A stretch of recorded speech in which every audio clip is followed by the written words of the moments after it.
Hi mga ka-super! Ito na naman ako, si Mami Cinch.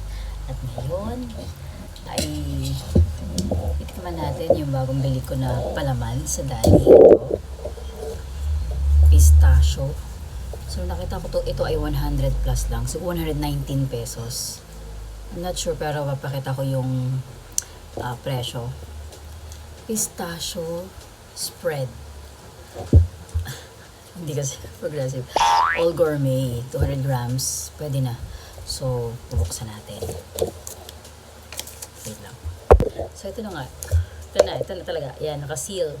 Pagkatapos nun, bubuksan natin. Titikman natin kung anong lasa. Na-intriga ako kasi ang mahal lang ganito. Mga pistachio cream spread. Mahal. Uy, ganda ng kulay. Ay, wait. Ganda ng kulay niya. Bango, para siyang chocolate. Talaga excited akong gawin. Gawin to. Bumili ako ng pandesal sa palengke kanina. So, ito yung pandesal. Wala akong, wala akong pang hiwa dyan. Bread, knife. So, ngayon, titikman na natin. Let's say ito, bango niya. May siyang chocolate. May chocolate. So, wait lang ha. Ito, papakita ko sa inyo yung consistency niya.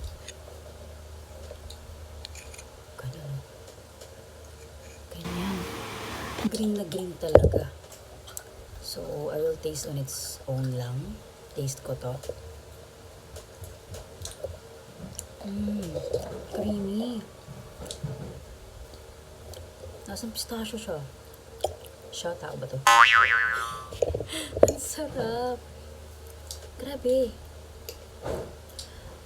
Na parang matcha. Wait lang, nangingi ang pagkain yung anak ko. As I was saying, may pagka-hint siya ng medyo bitter na parang may pagkalasang matcha. Pero, andun yung taste ng pistachio or hindi ko lang siya ma-distinguish between, no?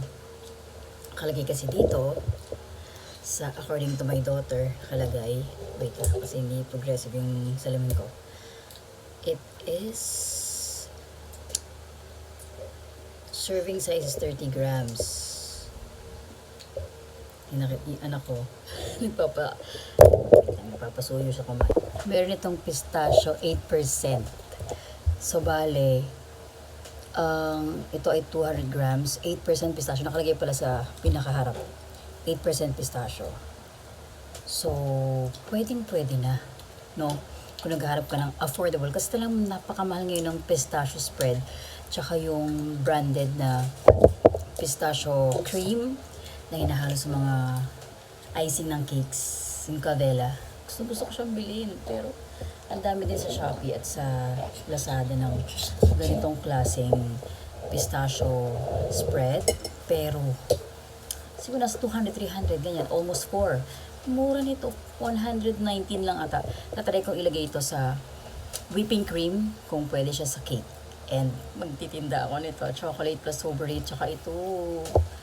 Tikman natin ulit with tinapay.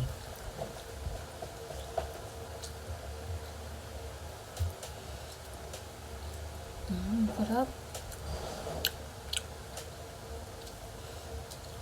Actually, hindi pa ako nakatikim ng Dubai chocolate with kanafe ba yun? Katayfi.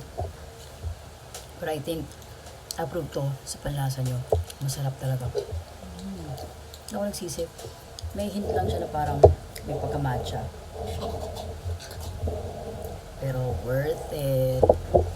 I-try ko lagay sa whipping cream. Babalataan ko kayo. Bye! Thank you for watching!